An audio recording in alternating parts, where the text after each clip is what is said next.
नमस्कार बच्चों, मैं आशुतोष आप सभी का स्वागत करता हूं मेरे YouTube channel explanation by Ashutosh में। बच्चों, जैसा कि आपको पता है, हमने यहाँ पे मेंस्ट्रुएशन की स्टार्टिंग की थी हमारे चैनल पे। और मेंस्ट्रुएशन का बच्चों आपने 2D का जो पोर्शन है, ठीक है जी, वो पूरा पढ़ लिया है। यानी कि 2D की थ्योरी अभी तक हम कंप्लीट कर चुके हैं। 13 लेसन जो हैं, 13 लेसन जो है वो आपके चैनल पे अपलोड हो चुके हैं। तो बच्चों, आज वाले जो वीडियो है उसमें हम क्या देखने वाले हैं बच्चों की, जो भी अभी तक अपन ने कॉन्सेप्ट यहाँ पे पढ़े हैं उन सब को क्वेश्चंस में किस तरह से अप्लाई करना है। ठीक है जी। तो बच्चों, तरीका ये रहेगा, क्वेश्चन आपके सामने आएगा, ठीक है जी, आपको क्वेश्चन पढ़ना है अच्छे तरीके से और यहाँ पे उसको सॉल्यूशन देखना है। यदि आप लाइव वीडियो देख रहे हैं तो कोई दिक्कत नहीं, यदि आप बाद में वीडियो देखते हैं तो आपका तरीका इस तरह से करो कि क्वेश्चंस आपके सामने आए, वीडियो को पॉज करो, फिर आप क्वेश्चन को करना स्टार्ट करो। ठीक है जी। मैं यहाँ पे ज़्यादा रुकूंगा नहीं, वरना वीडियो ज़्यादा लंबी हो जाती है, ज़्यादा मज़ा नहीं आता। ठीक है जी। तो बच्चों, क्वेश्चन आपकी स्क्रीन के सामने नीचे अब आ जाएगा। जैसे मैं क्वेश्चन स्टार्ट करूँगा तो आपको क्वेश्चन नीचे दिखाई देगा। ठीक है जी। तो बच्चों, स्टार्ट कर रहा हूँ मेंसुरेशन 2D के क्वेश्चन नंबर 1 से। देखना भाई, क्वेश्चन आपके सामने लिखा होगा, the sum of interior angle of a polygon is 1440।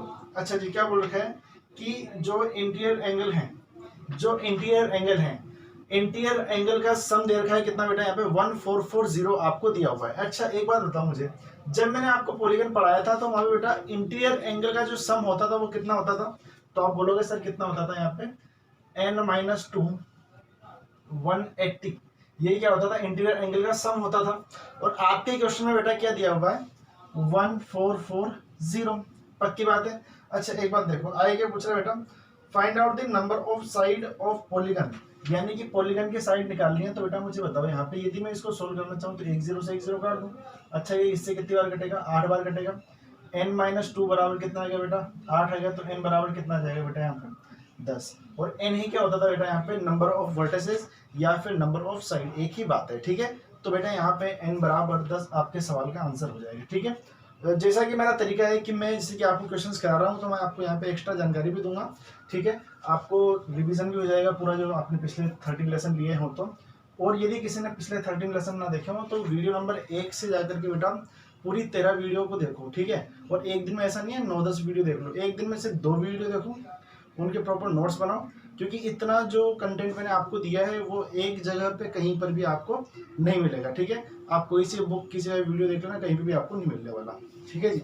तो देखो भाई, एक और चीज बेटा यहाँ पे देखना, यदि बात करें हम एक्सटीरियर एंगल्स की, ठीक है, तो बेटा जितने ही पॉलीगन होते हैं वहाँ पे एक्सटीरियर एंगल का जो सम होता है कितना होता है बेटा? आपको ध्यान होना चाहिए, वो कितना होता है बेटा?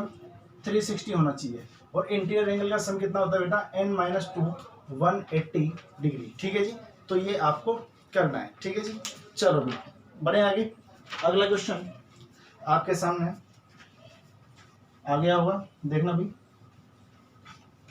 बिल्कुल अच्छी तरीके से, बिल्कुल ऐसा लग रहा होगा, मजा आ रहा होगा, है ना। चलो जी, क्वेश्चन अगला दिया हुआ बेटा आपके सामने, if the ratio of interior and exterior angles of a regular polygon is 2:1। क्या दिया हुआ बेटा यहाँ पे? If the ratio of interior and exterior angle of a regular polygon is 2:1। अच्छा, यानी कि सर जो रेशियो दे रखा है ना वो कितना दे रखा है? 2:1 दे रखा है। अच्छा, 2:1 दे रखा है किसका बेटा? यहाँ पे इंटीरियर और एक्सटीरियर एंगल का सम। तो इसको समझने का एक तरीका है, एक चीज देखना है यहाँ पे, मान लो ये कोई पॉलीगन है, ठीक है जी, जहां पे इंटीरियर एंगल ये है बेटा अल्फा, तो ये बाहर वाला कितना रहेगा? आप बोलोगे सर ये कितना रहेगा? 180 माइनस अल्फा रहेगा। क्यों? क्योंकि भैया ये यदि अल्फा इसका इंटीरियर एंगल है तो इसका एक्सटीरियर कितना है? ये वाला। क्यों है? क्योंकि एक लाइन पर बने हुए जो एंगल होते हैं उनका सम कितना होता है? 180 डिग्री होता है।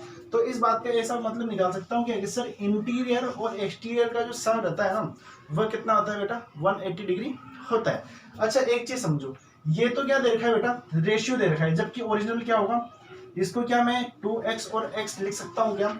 ये किसका बेटा? यहाँ पे 2x है किसका? इंटीरियर का। और ये किसका है बेटा? एक्सटीरियर का। अच्छा, इसका मतलब सर इन दोनों का जो सम है ना कितना आना चाहिए? 180 डिग्री आना चाहिए। तो 3x बराबर कितना आ जाएगा बेटा? 180 डिग्री। तो x बराबर कितना आ जाएगा बेटा? यहाँ पे 60 आ जाएगा। करके देखो। अब क्या पूछ रहा है आपसे क्वेश्चन में? क्वेश्चन में पूछ रहा है कि find out the number of side of the polygon. Polygon की साइड निकालनी है। और बच्चों एक चीज आपको निकालनी है, रेगुलर पॉलीगन लिखा हुआ है, ठीक है, दूसरी लाइन में देखेंगे रेगुलर पॉलीगन वहां पे लिखा हुआ है। तो रेगुलर पॉलीगन में ये होता है कि आपको बताया था मैंने, जितने भी यहाँ पे एंगल बनेंगे सब क्या होंगे, बराबर होंगे, ठीक है। तो बच्चों देखना है यहाँ पे x बराबर यदि 60 डिग्री है, x बराबर यदि 60 है, तो मुझे बताओ यहाँ पे टोटल कितना होता है, यहाँ पे 360 होता है। अच्छा x क्या है यहाँ पे, सॉरी एक्सटीरियर एंगल आ गया, तो देखना पड़ेगा एक x बराबर यदि 60 डिग्री आ गया तो एक्सटीरियर का सम कितना होता है 360 अपॉन 60 करेंगे तो यहाँ पे कितना आ जाएगा बेटा, ये 6 आ जाएगा। n बराबर कितना आ जाएगा बेटा 6। अब आपको पता होना चाहिए कि सर यहाँ पे मैंने 360 क्यों किया है, क्योंकि जो एक्सटीरियर एंगल का सम होता है ना कितना होता है 360, और हर कोण कितना है बेटा यहाँ पे 60 डिग्री है, क्योंकि x बराबर कितना है 60 है, और x क्या है यहाँ पे देखना ध्यान से, इंटीरियर सॉरी एक्सटीरियर एंगल है। अब x बराबर यदि 60 आ गया तो हर एंगल जो रहेगा वो कितना रहेगा 60 रहेगा। तो इसका मतलब सर हर एंगल यदि 60 में डिवाइड करना है 360 को, तो ये तो क्या बनना चाहिए सर यहाँ पे हेक्सागन बनना चाहिए, षट्भुज यहाँ पे बनना चाहिए, ठीक है। तो बच्चों n बराबर कितना आ जाएगा यहाँ पे 6, यानी कि जो भी आपके सामने यहाँ पे पॉलीगन दिया रहेगा वो क्या रहेगा, एक हेक्सागन होगा, ठीक है। आपको लग रहा होगा बहुत ही सिंपल क्वेश्चन करा रहा हूँ, लेकिन बच्चों जो अभी मैं क्वेश्चन करा रहा हूँ वो आपके एग्जाम में आते हैं, ठीक है, आप उनको ऐसे छोड़ नहीं सकते। ये छोटे क्वेश्चन आपके एग्जाम में आते हैं और बच्चे इनको गलत भी कर देते हैं।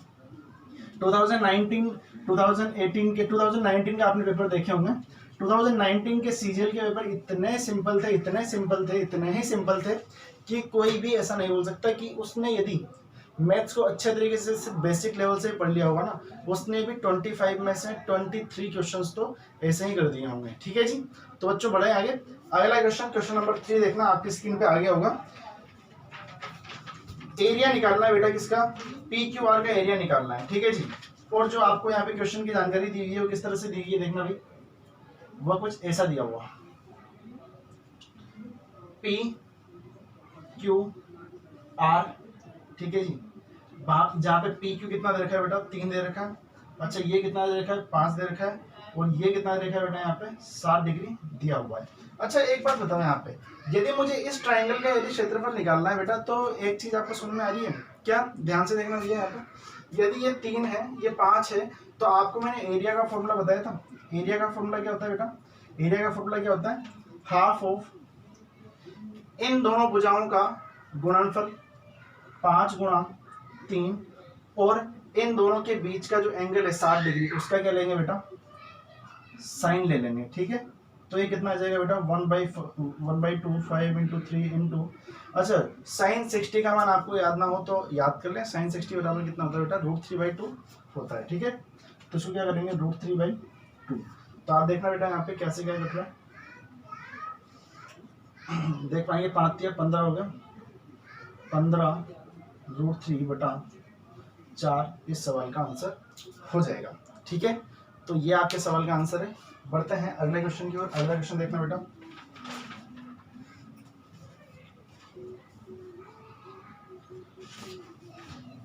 और आप बिल्कुल इनके प्रॉपर नोट्स बना लो, स्क्रीनशॉट ले लिया करो, ठीक है, ताकि जब आप बाद में रिवीजन करें तो आपको दोबारा वीडियो ना देखनी पड़े, क्योंकि बार बार यदि वीडियो को देखोगे तो वही आधा 1 घंटा खराब हो गया। 13 लेसन है, मान लो एवरेज यदि मैं 30 मिनट भी लेके चलता हूँ सभी वीडियो का, ठीक है, तो आपका बहुत ज़्यादा टाइम वहाँ पे वेस्ट हो रहा है, ठीक है, 6 घंटे के आसपास आपका वेस्ट हो रहा है। तो बाद में जब आप इसको रिवाइज करेंगे तो आपको ज़्यादा से ज़्यादा 1 या 2 घंटे लगेंगे यदि आप नोट्स बना के चलते हैं तो, ठीक है। चलो जी बढ़ते हैं आगे, अगला क्वेश्चन देखना बेटा। ये बच्चों जो अगला क्वेश्चन दिया हुआ है ये किससे दिया हुआ है, आइसोसेलेस ट्रायंगल से दिया हुआ है, ठीक है जी।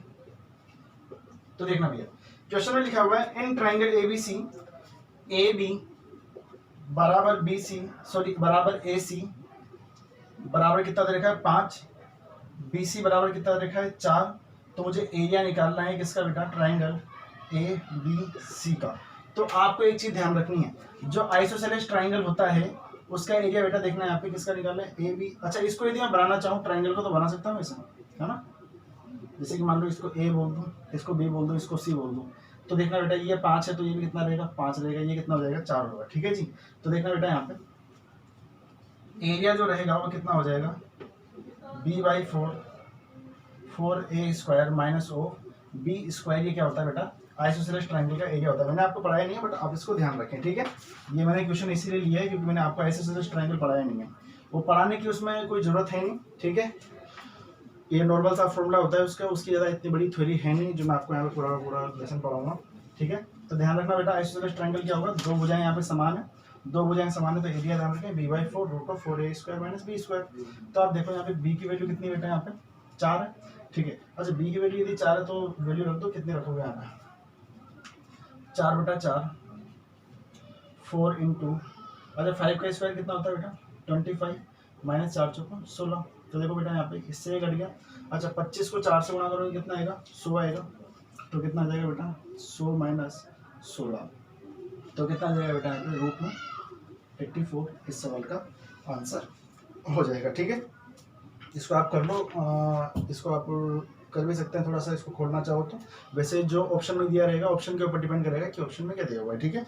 इसको आप यहाँ पे 2√21 भी लिख सकते हैं, क्यों, क्योंकि इसको क्या लिख सकते हैं 4 × 21, 4 × 21 हो गया तो 4 बाहर आएगा तो 2√21 इस सवाल का आंसर हो जाएगा। या तो ये ऑप्शन में दिया रहेगा या ये ऑप्शन में दिया रहेगा, एक ही बात है, ठीक है जी। बढ़े आगे, तो देखा भाई अगला क्वेश्चन आपके सामने, अगला क्वेश्चन आपकी स्क्रीन पे आ गया होगा। ये एक बेटा सिंपल सा अगला क्वेश्चन बहुत ही सिंपल आ गया, ये आपको ध्यान रखना है, ठीक है।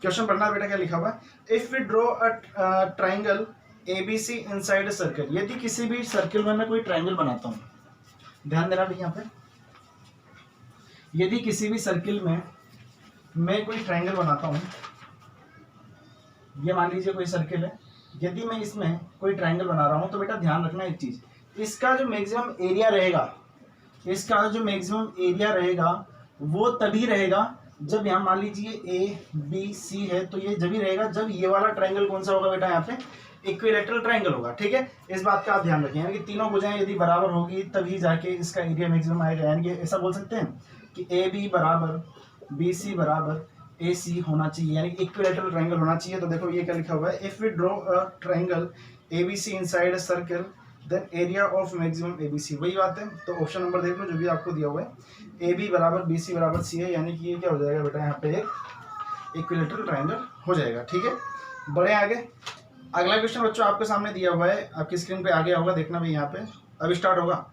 ये लो, if 3 sides of a triangle are 5, 12 और 13, ठीक है जी। यानी कि वो एक ट्राइंगल दिया हुआ है जिसकी साइड कितनी दे रखी है बेटा, 5, 12 और 13 यहाँ पे दी हुई है आपको क्वेश्चन में, ठीक है जी। ये पूछ रहा है बेटा यहाँ पे, then circum radius of that triangle, तो उस ट्राइंगल की आपको क्या बतानी है बेटा, सर्कम रेडियस बतानी है। अच्छा एक बात देखो यहाँ, ये जो 3 नंबर है उनको देख करके आपको क्या कुछ नजर आ रहा है क्या, फटाफट से सोचो भाई, क्या जो ये तीनों नंबर आपको दिखाई दे रहे हैं ये क्या कोई स्पेशल नंबर है क्या? अरे हाँ कि नहीं बच्चों, देखो यहाँ पे ये तीनों स्पेशल नंबर है, क्यों, ये तीनों जो है वो क्या है बेटा, ट्रिपलेट हैं। कैसे, 5 का स्क्वायर कितना होता है 25, 12 का स्क्वायर 144, इसका कितना होता है 169।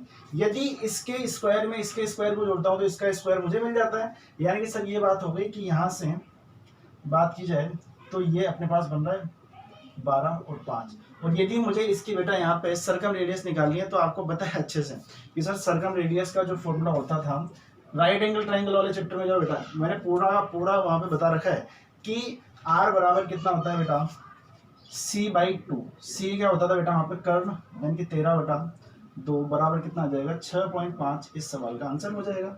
और इतने छोटे छोटे क्वेश्चन आप सोचते होंगे सर एग्जाम में नहीं आते, 2018 के हर सेट में, न्यू मान के चलो 90% सेट में ये वाला क्वेश्चन अवेलेबल था। इस बात का आप ध्यान रखें, ठीक है। जब 2018 में पूछा गया है, 2019 में पूछा गया है, तो आगे भी ये पूछा जा सकता है। और मैंने आपको एक बात बता रखी है कि जब किसी एग्जाम में कोई क्वेश्चन पूछ लेता है, ठीक है, तो उस क्वेश्चन के ऊपर पूरी PhD कर डालो आप, ठीक है। चलो जी बढ़े आगे, अगला क्वेश्चन देखना बेटा आपके सामने। अगला क्वेश्चन लिखा हुआ है, if ABC is an isosceles triangle. अच्छा ये अगला है, ओके। इफ ABC, कोई ट्राइंगल दिया हुआ है ABC, एक ट्राइंगल आपके सामने दिया हुआ बेटा यहाँ पे ABC, क्वेश्चन में जो दिया हुआ है मैं आपको लिख देता हूँ। यहाँ पे एक ट्राइंगल दिया हुआ है ABC, जिसमें क्या कर रखा है बेटा, ये ट्राइंगल कुछ इस प्रकार है, जिसमें AB = 3 दे रखा है, ये = 4 दे रखा है। अच्छा आपको शायद वहाँ पे हो सकता है कि नजर ना आए, तो इसलिए मैं आपको डायग्राम बना देता हूँ। ये डायग्राम भी आपको क्वेश्चन में दिया हुआ है, ठीक है। और ये B यहाँ पे AC पे परपेंडिकुलर है, यानी कि ये वाला पूरा डायग्राम दिया हुआ है कि AB = 3 है, BC = 4 है, जो बी डी है वो परपेंडिकुलर किस पे, ए सी पे, यानी कि ये क्या है बेटा इसका एल्टीट्यूड है। अच्छा एक चीज बताओ यहाँ पे, और आगे क्या दिया हुआ है बेटा, यहाँ पे बी 90 डिग्री पर है, ठीक है, ये वाली चीज आपको दी हुई है। अच्छा एक बात देखो यहाँ पर, अब आपसे पूछ क्या रहा है, आपसे पूछ रहा है बेटा क्या है यहाँ पे बीडी की लंबाई आपसे पूछ रहा है। अच्छा बीडी बराबर जो हम देखते हैं यहाँ पे कोई राइट एंगल ट्रायंगल बन गया। अच्छा राइट एंगल ट्रायंगल है तो मुझे बताओ यहाँ पे ये यदि 3 है, ये यदि 4 है, तो एसी बराबर कितना होगा, 5 होता है। अच्छा जब मुझे ये बताओ ये वाली जो डिस्टेंस है वो निकालनी होती है, तब मैं क्या करता हूँ, इन दोनों का गुणा करके इससे डिवाइड कर देता हूँ, तो वही चीज करूंगा ना, 4 × 3/5, यानी कि बेस को क्या करोगे, हाइट के साथ मल्टीप्लाई, परपेंडिकुलर के साथ मल्टीप्लाई करके हाइपोटेनस का भाग दे दोगे, ठीक है जी। तो कितना आ जाएगा बेटा, ये 4×3=12/5, इस सवाल का आंसर आपका हो जाएगा। सिंपल क्वेश्चन है, कुछ भी नहीं है, लल्लू क्वेश्चन है, मतलब इतना ज्यादा माथा फोड़ी करनी नहीं है इसमें ना। चलो अभी अगला क्वेश्चन देखना, आपकी स्क्रीन के सामने आ गया होगा बेटा। If triangle ABC is an isosceles triangle, एक ट्राइंगल दिया हुआ है एबीसी, वो क्या दे रखा है बेटा, आइसोसेलेस ट्राइंगल दिया हुआ है, यानी कि दो भुजाएं जो है बराबर दे रखी है, और जो है कोण सी है, सी यहाँ पर है, वो कितना दे रखा है 90 डिग्री, बी इसी ऐसे मान लो, ठीक है, ए यहाँ पे मान लो, बी यहाँ पे मान लो, सी यहाँ पे मान लो, ये 90 डिग्री दिया हुआ है, और ये बोल रखा है कि आइसोसेलेस है। आइसोसेलेस का मतलब देखना अब यहाँ पे, अब दिमाग में एक बात दौड़ाने की है यार, यदि मैं इसको 90 कर दूंगा, ठीक है, तो यदि मैं इसको 7 मानता हूँ, ठीक है, मान लो कुछ एसी बराबर कितना दे रखा है, 7 दे रखा है। जब आइसोसेलेस की बात कर रहा है बेटा, तो एक बात बताओ मुझे, क्या इसको और इसको मैं बराबर ले सकता हूँ क्या, बताओ, कर सकते हैं क्या?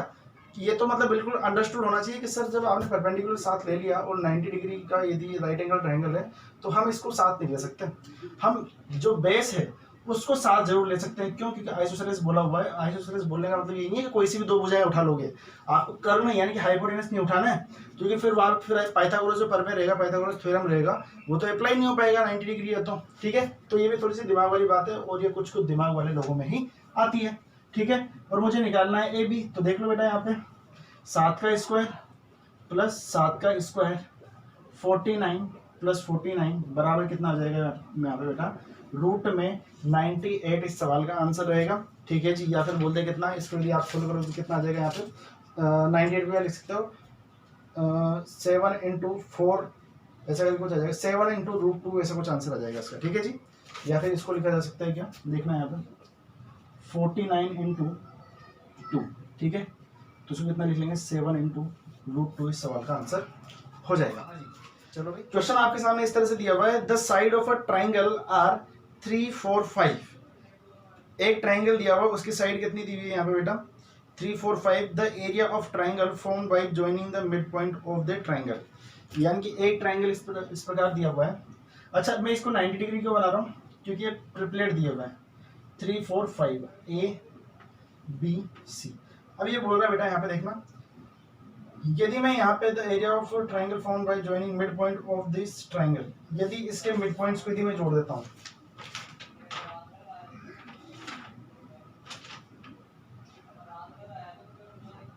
एक मिनट रुकना बेटा,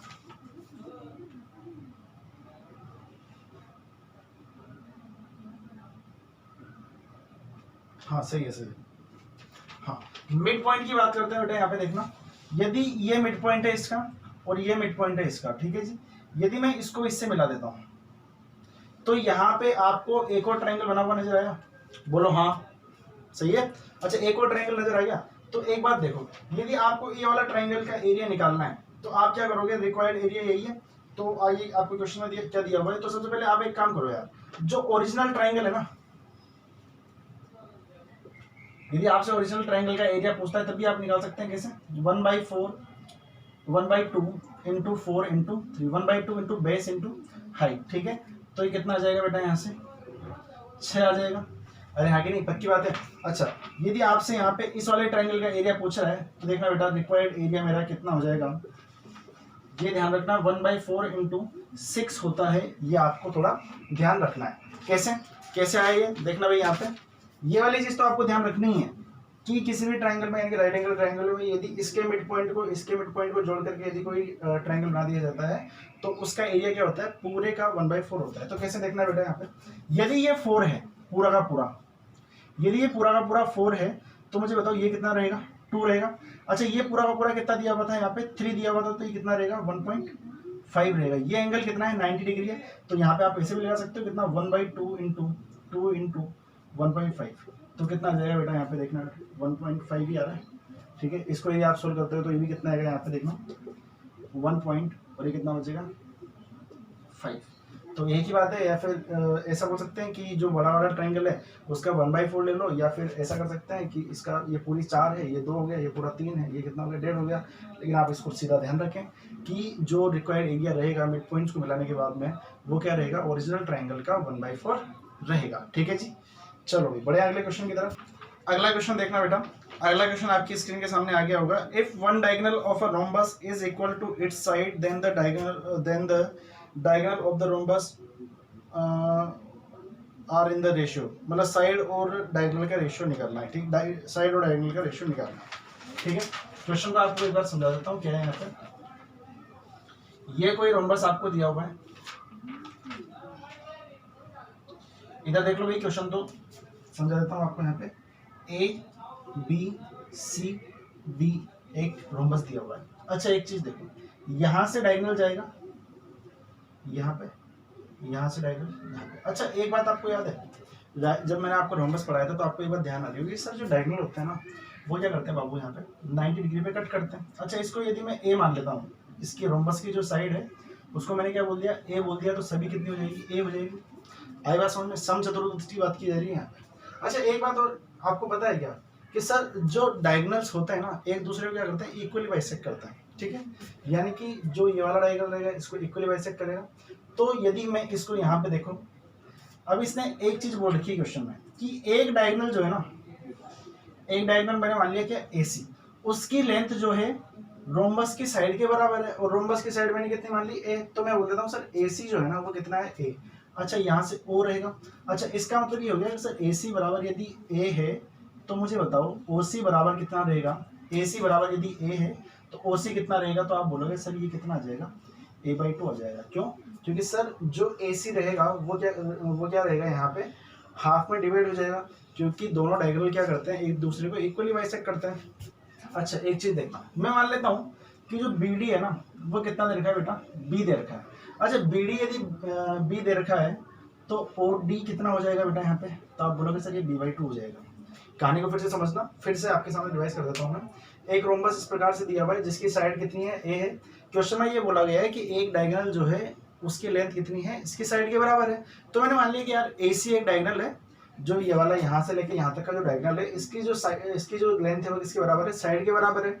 तो ये वाला कितना हो जाएगा, हाफ हो जाएगा, कितना A/2।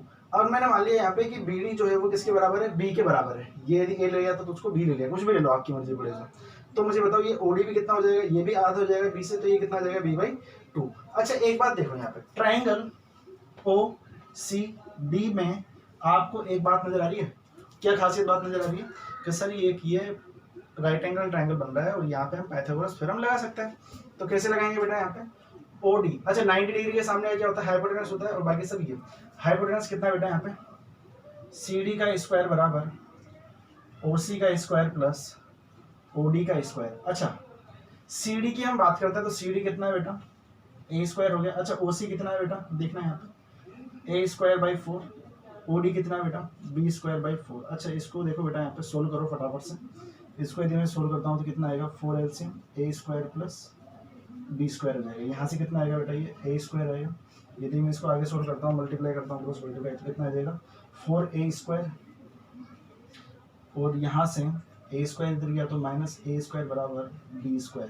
तो आपको एक बात नजर आ रही है कि सर 4A² में से A² गया तो कितना आ जाएगा, इधर कर देते हैं थोड़ा सा, 3A² बराबर कितना आ जाएगा B² आ जाएगा। पक्की बात है। अच्छा आपको क्या चाहिए यहाँ पे, साइड और डायगोनल का रेशियो तो चाहिए ना, तो आप क्या करोगे यहाँ पे भैया, दोनों साइड पे स्क्वायर रूट कर दो, तो कितना आ जाएगा यहाँ पे √3A बराबर B। तो यहाँ से A/B बराबर कितना हो जाएगा, क्योंकि A मैंने क्या मानी है साइड, और B क्या माना है यहाँ पे दूसरा वाला जो डायगोनल है, यानी कि BD वाला जो डायगोनल है उसकी लेंथ। ठीक है, और B यहाँ पे ये आ गया, तो A/B कितना आएगा यहाँ पे बेटा 1/√3 हो जाएगा। देखो भाई यहाँ पे। अच्छा अब ये पूछ रहा है क्वेश्चन में, देखना क्वेश्चन में क्या बोला हुआ है, क्वेश्चन में शायद ये बोल रखा होगा कि दोनों डायगोनल का मुझे क्या बताना है, यहाँ पे रेशियो बताना है। तो मुझे बताओ पहला डायगोनल मैंने माना था वो कितना माना था, यहाँ पे ए माना था ए सी, और एक डायगोनल मैंने क्या माना था बी माना था। तो क्या यहाँ से ए रेशियो बी आ गया क्या 1/√3, तो आप बोलोगे आ गया, यानी कि ये आपके सवाल का आंसर हो जाएगा। अच्छा क्वेश्चन को क्या एक और तरीके से पूछ सकता था क्या, क्वेश्चन में ऐसे पूछ लेता कि डायगोनल्स का रेशियो नहीं, मुझे एक साइड और जो दूसरा वाला डायगोनल था उसका रेशियो चाहिए। तो क्या उस बात का भी मतलब यही है क्या कहीं पे, तो आप बोलोगे सिर्फ मतलब तो एक ही है, क्योंकि एक डायगोनल जो है किसके बराबर है, एक यहाँ पे रोम्बस की साइड के बराबर है। ठीक है, तो आपसे दोनों तरीकों में मिला के यही पूछा हुआ है कि ए रेशियो भी आपका कितना आने वाला है, आपका आंसर हो जाएगा 1/√3 मेरे सवाल का आंसर रहेगा। ठीक है जी, बढ़िया। Question number next, a triangle and a parallelogram are constructed on the same base such that their areas are equal. If the altitude of the parallelogram is 100, the altitude of triangle is, तो ये क्या है, कुछ भी नहीं है, तो normal है। अच्छा क्या बोल रखा है, बेस को मान लेता हूँ बेटा, क्या है यहाँ पे बेटा बी मान लिया मैंने बेस, ठीक है, और जो एल्टीट्यूड है ऑफ ट्राइंगल उसको कितना मान लिया बेटा मैंने यहाँ पे h1 मान लिया। ठीक है जी, और जो एल्टीट्यूड है, एल्टीट्यूड ऑफ पैरेललोग्राम को क्या मान लिया मैंने यहाँ पे h2 मान लिया। अच्छा यहाँ पे भी ये बोल रहा है कि दोनों का जो एरिया है ना वो बराबर है। अच्छा मुझे बताओ ट्राइंगल का एरिया किसके बराबर कर रखा है, पैरेललोग्राम के। अच्छा ट्राइंगल का एरिया कितना होता है, half of base into height, और इसका कितना होता है बेस इनटू हाइट, तो बेस तो सेम ही है b इनटू h2। तो देखो यहाँ पे b से तो b कट ही गया। अरे हाँ कि आपसे क्वेश्चन में क्या पूछा जा रहा है कि if the altitude of the parallelogram is 100, altitude parallelogram का कितना माना है यहाँ पे 100 माना है, तो इसके लिए हम क्या रख देंगे बेटा यहाँ पे 100 रख देंगे। ठीक है जी, तो आपको निकालना है कि एल्टीट्यूड ऑफ ट्राइंगल इज, तो ये कितना आएगा बेटा यहाँ पे 1/2/2, तो h1 बराबर कितना आ गया यहाँ पे 2 इंटू 100 बोले तो कितना आ जाएगा 200, इस सवाल का आंसर हो जाएगा। कुछ भी नहीं है, क्वेश्चन तो लल्लू लगा बिल्कुल है ना, कुछ भी नहीं है, दोनों के एरिया को बराबर कर देना है, एरिया बराबर b इंटू h1, इसका कितना रहेगा ये b से b कट गया क्योंकि सेम बेस है। ठीक है, h2 की वैल्यू दे रखी है और आपसे क्या पूछा हुआ है h1 पूछा हुआ है। अच्छा जी अगला क्वेश्चन देखना भाई, इसको छापना चाहो तो छाप लो, वैसे मुझे लगता है कि छापने वाला क्वेश्चन है। ठीक है, अगला क्वेश्चन देखो भाई, in a square PQRS A is mid point of PQ, ये थोड़ा अच्छा है ना, इसको देखो क्वेश्चन चमचमाता हुआ नजर आ रहा होगा आपकी स्क्रीन के सामने ना, बड़ी मेहनत लगी है इसको बनाने में यार, इसलिए वीडियो को शेयर कर देना ना। इन ए स्क्वायर PQRS, कोई स्क्वायर दिया हुआ है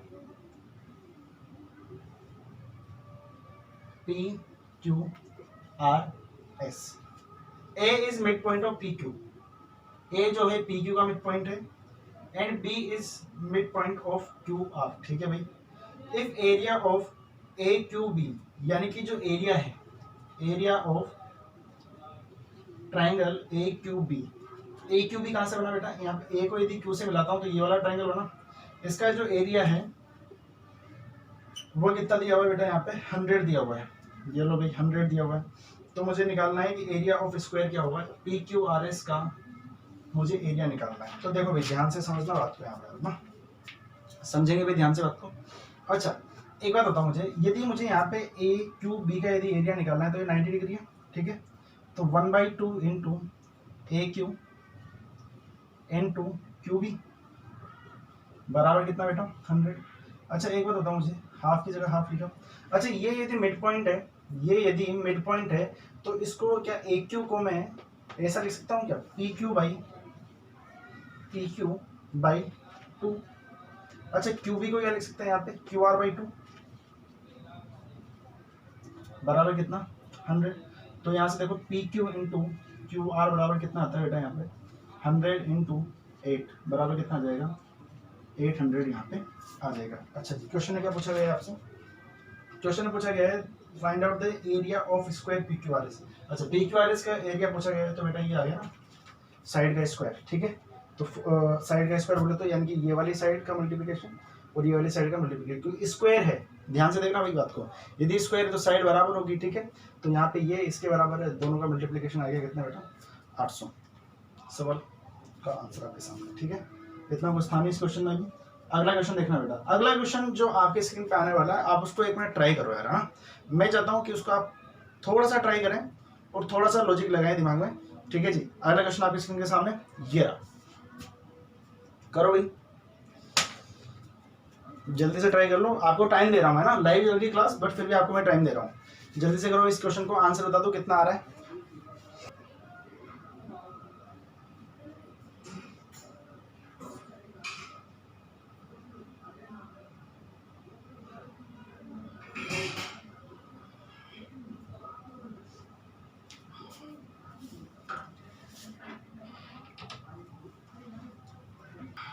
हाँ भाई, ध्यान से देखिए, एक पैरेललोग्राम दिया हुआ है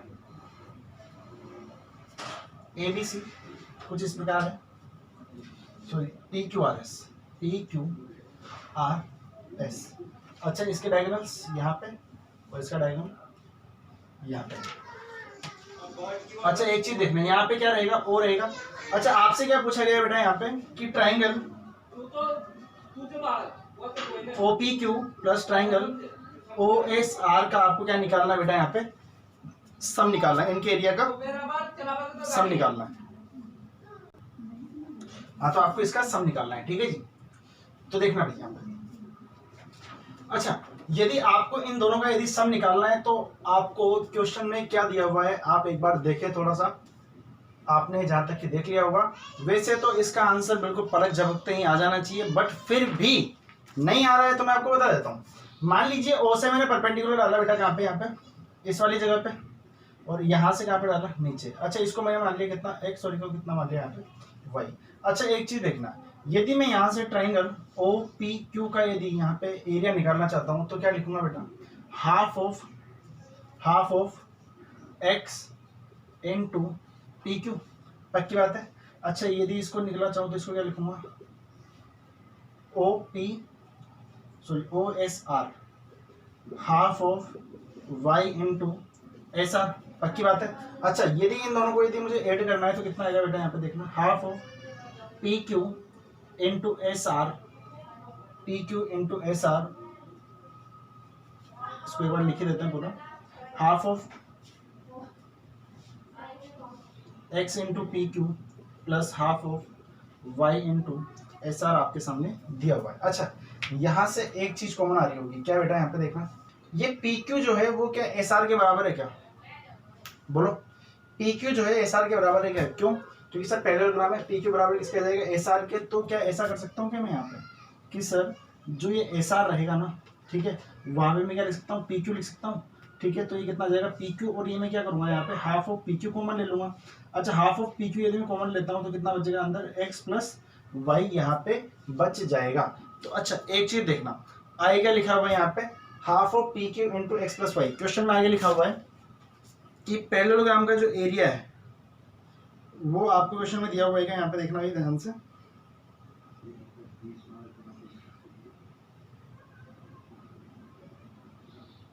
पैरेललोग्राम का एरिया शायद 50 दिया हुआ है क्वेश्चन में, है ना, P Q R S is 50। अच्छा, पैरेललोग्राम का एरिया यदि 50 दिया हुआ है तो आप एक बात बताओ मुझे यहाँ पे कि पैरेललोग्राम का एरिया कितना होता है। अच्छा, एक्स प्लस वाई जो है यहाँ पे वो क्या है, पैरेललोग्राम की हाइट ही तो है, ये क्या है, हाइट है।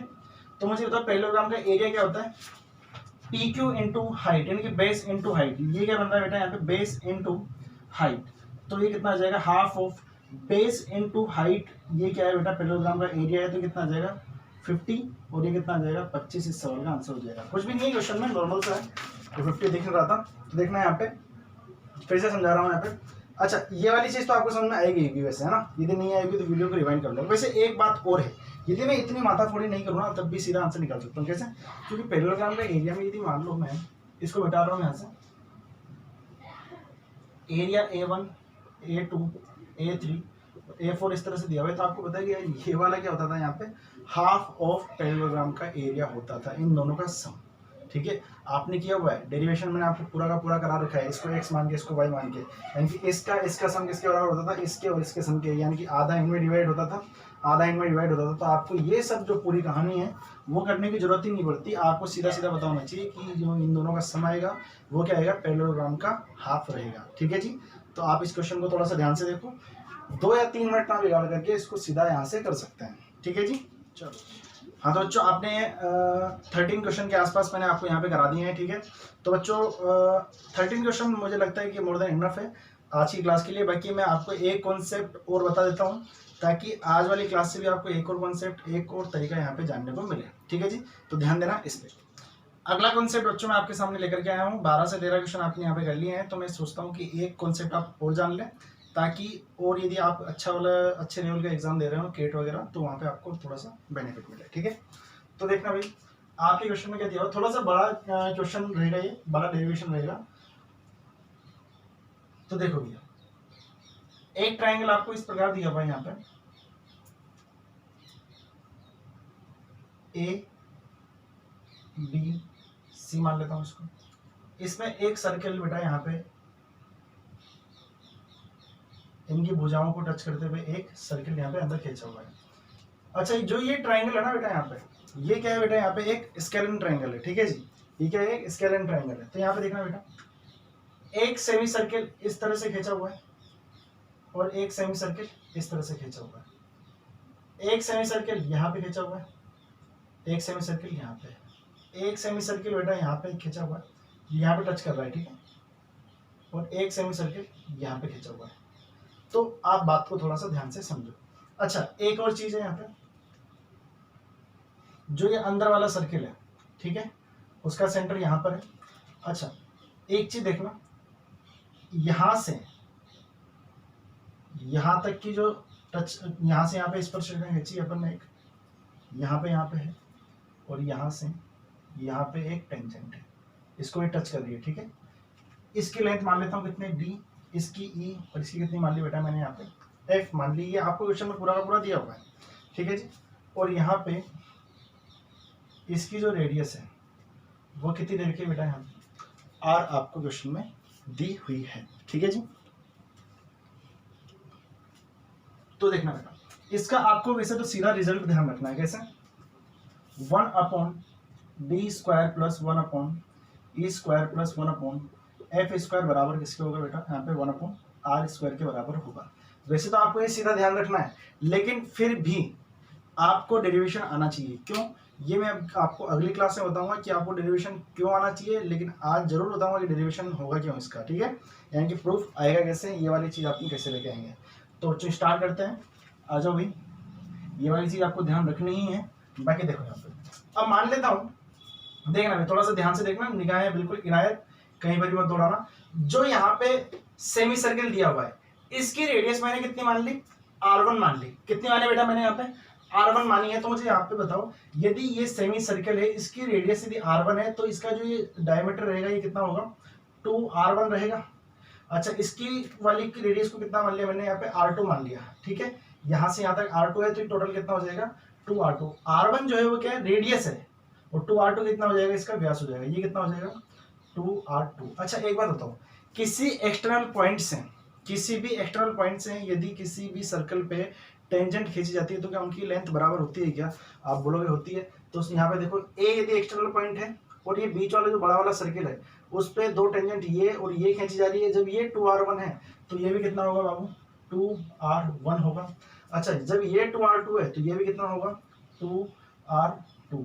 अच्छा यहाँ पे इसको कितना मान लो मैं यहाँ पे 2R3 मान लिया, और इसको ये भी कितना हो जाएगा 2R3, यानी कि इसकी रेडियस कितनी मान ली R3, तो R3 प्लस R3 कितना हो गया 2R3 हो गया। अच्छा एक चीज बताओ मुझे यहाँ पे, यदि मैं R बराबर लिखता हूँ बेटा क्या है यहाँ पे डेल बाई एस, तो मुझे बताओ किसी भी स्केलर ट्राइंगल का यदि मुझे एरिया निकालना है तो वो क्या होता है, आप बोलोगे sir S into S minus A, S minus B, S minus C और अपॉन एस, ये क्या हो जाएगा आर हो जाएगा। एस क्या होगा, यदि एस की बात की जाए तो एस में क्या आएगा बेटा A plus B plus C by 2 होगा, पक्की बात है।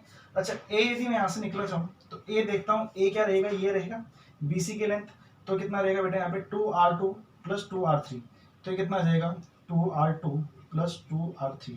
अच्छा बी कितना रहेगा, बी के सामने ये बी कितना रहेगा 2R1 प्लस 2R3। इसी तरह से सी कितना रहेगा 2R2 प्लस 2R1, पक्की बात है।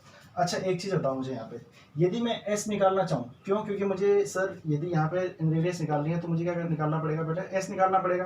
तो S देखना बेटा यहाँ पे, अच्छा 2r2 कितनी बार आ रहा है, 2 बार आ रहा है, ये भी 2 बार, ये भी 2 बार, हर चीज कितनी बार आ रही है, 2 बार आ रही है, यानी कि हर चीज कितनी बार हो गई, 4 बार हो गई, पक्की बात है, क्योंकि 2r2 यहाँ पर है, 2r2 कितना हो गया, 4r2 हो गया।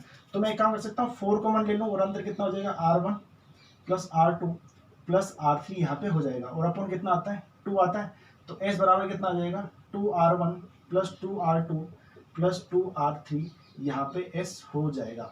अच्छा, अब एक बात देखो, यहाँ पे यदि मैं इस वाली इक्वेशन का यदि दोनों तरफ स्क्वायर कर देता हूँ तो आर स्क्वायर बराबर कितना आ जाएगा, यहाँ पे देखना, रूट हट जाएगा, रूट हटते कितना आएगा, S into S minus A, S minus B, S minus C, और नीचे कितना आएगा, एस स्क्वायर। अच्छा, यहाँ पे सीधा एस से एस काट सकता हूँ क्या मैं, एक एस को मैंने यहाँ पे उड़ा दिया। अब मैं यहाँ पे क्या करूँगा, जो ये वाली इक्वेशन है ना, ये वाली, उसमें क्या करूँगा बेटा, यहाँ पे मैं एस और ए की वैल्यू यहाँ पे रखता जा रहा हूँ, ठीक है, एस और यहाँ पे एस की वैल्यू रखता जाऊँगा, ठीक है जी। तो देखना आर स्क्वायर बराबर कितना होगा, ध्यान से देखना थोड़ा सा, अच्छा थोड़ा कॉम्प्लिकेटेड हो जाएगा बट सिंपल है। यदि मैं s माइनस ए की वैल्यू निकालना चाहूँ तो मुझे बताओ s बराबर कितना है, 2r1 plus 2r2 plus 2r3। तो देखना भाई यहाँ पे, और यहाँ से a की वैल्यू कितनी है, 2r2 प्लस 2r3। अच्छा, एक चीज आपको नजर आ रही होगी कि सर ये दोनों जो रहेंगे ना वो किस में आ जाएंगे, माइनस में आ जाएंगे। देखो भाई यहाँ पे एक बार, यदि मैं s माइनस ए निकालना चाहूँ तो s माइनस ए क्या आएगा, 2r1 plus 2r2 plus 2r3 minus of 2r2 minus 2r3। तो यहाँ से r2r3 से 2r3 कट गया, 2r2 से 2r2 कट गया, यानी कितना बचेगा सर, यहाँ पे 2r1 बचेगा। तो ये 2r1, और इसी तरीके से s minus B, s minus C निकालते हो तो कितना बचेगा, 2r2, और ये कितना बचेगा, 2r3। ये आपको ध्यान रखना है। अच्छा, s की वैल्यू कितनी थी, तो आप बोलोगे sir 2 into r1 plus r2 plus r3। तो 2 से 1 2 तो कट गया। तो एक बात मुझे बताओ यहाँ पे कि आर स्क्वायर बराबर कितना आ जाएगा, तो आप बोलोगे सर यहाँ पे कितना है, 4r1 r2 r3, और नीचे कितना लिखा हुआ है, r1 r2 r3 प्लस में। ये चीज आप पहले इसको थोड़ा सा ध्यान रखो, ठीक है जी। तो आप एक बार इसको बेटा पहले स्क्रीनशॉट ले लो, ये वाली चीज आपको ध्यान रखनी है, ये वाली, ठीक है। इसको मैं कोने में लिख देता हूँ, यहाँ पे आर स्क्वायर बराबर कितना आया था, 4r1 r2 r3 upon r1 plus r2 plus r3। आप इसको एक बार छापो, ठीक है। ये वाली चीज आपको ध्यान रखनी है, क्योंकि मैं पूरा पूरा यहाँ से यहाँ तक को मिटाने वाला हूँ। अच्छा, एक बार बताओ मुझे यहाँ पे, ये वाली चीज मैंने आपको बताई थी कि दो सर्किल यदि एक दूसरे को यदि टच कर रहे हैं और जो कॉमन टेंजेंट है दोनों की, उसकी लेंथ कितनी होती है, 2 इंटू r1 r2, ये होती है। अच्छा, एक चीज देखो यहाँ पे, यदि मैं बात करता हूँ यहाँ पे, ये वाले दो सर्किल यदि टच हो रहे हैं तो इसकी रेडियस कितनी है, r1, इसकी कितनी है, r2। तो d की यदि मैं लेंथ निकालना चाहूँ तो d की लेंथ कितनी होगी बेटा, 2 into root of r1 r2। अब आप ऐसे मत बोलना सर इसकी 2r1 है, बेटा r1 इसकी क्या थी, त्रिज्या थी, 2r2 तो ये पूरी लेंथ है ना, अपन तो यहाँ पे रेडियस तो लिखते हैं ना, ठीक है। और e बराबर कितना रहेगा, e देखना बेटा यहाँ पे, e कितना है, यहाँ पे e की यदि इसकी लंबाई निकालना चाहे तो कितनी आएगी, 2 इंटू r2 r3। f बराबर कितना आएगा, 2 इंटू r1 r3, ठीक है। अब मैं एक काम करता हूँ, तीनों का स्क्वायर कर देता हूँ। तीनों का जैसे मैंने स्क्वायर किया तो कितना आएगा बेटा, यहाँ पे डी स्क्वायर बराबर कितना आ जाएगा, 4 into r1 r2, 4 into r2 r3, 4 into r1 r3। ये कितना आ जाएगा बेटा, यहाँ पे ये ई स्क्वायर और ये यहाँ पे एफ स्क्वायर है, ठीक है। पक्की बात है, कोई दिक्कत यहाँ पे नहीं है। अच्छा, अब मैं एक काम करता हूँ, यहाँ पे तीनों को यहाँ पे रेसिप्रोकल करके ऐड कर देता हूँ। यदि मैं इसकी वैल्यू निकालना चाहूँ तो ये कितनी आएगी, देखना भाई यहाँ पे थोड़ा ध्यान से, इसको मिटा दो यहाँ से, ये उतार रखा हुआ आपने यहाँ पे ना। तो देखो भाई यहाँ पे 1 upon D square plus 1 upon E square plus 1 upon F square यदि मैं निकालना चाहूँ तो ये कितना आएगा बेटा, यहाँ पे 1 upon 4r1 r2, 1 upon 4r2 r3 plus 1 upon 4r1 r3। ये यदि किसी को ना दिख रहा हो तो मैं बोल दूँ यहाँ पे 4r1 r2, 4r2 r3, और ये कितना है 4r1 r3 यहाँ पे होगा। अच्छा, देखना भाई यहाँ पे ये वाली चीज़ तो सेम रहेगी। उधर यदि मैं यहाँ पे एलसीएम लिख लूँ कितना, 4r1 r2 r3, तो देखो यहाँ पे 4r1 r2 से तो कट ही गया, तो बच्चा कितना ऊपर बेटा, यहाँ पे r3 बचा हुआ है। अच्छा, यहाँ पे कितना बचेगा बेटा, यहाँ पे r1 बचेगा। अच्छा, यहाँ पे कितना बचेगा बेटा, देखना यहाँ पे ये कितना बचेगा, R2 बचेगा। तो देखो यहाँ पे, और ये वाली चीज़ सेम है। अच्छा, जो ये वाली चीज़ है, क्या आपको थोड़ी सी कुछ याद दिला रही है क्या?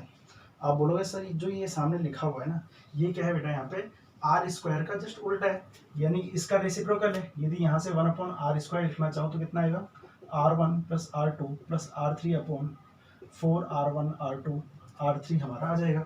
यानी कि जो ये लिखा हुआ है वो क्या है, यहाँ पे 1/r² है, और ये वाली चीज़ आपके सामने ऑलरेडी लिखी हुई है।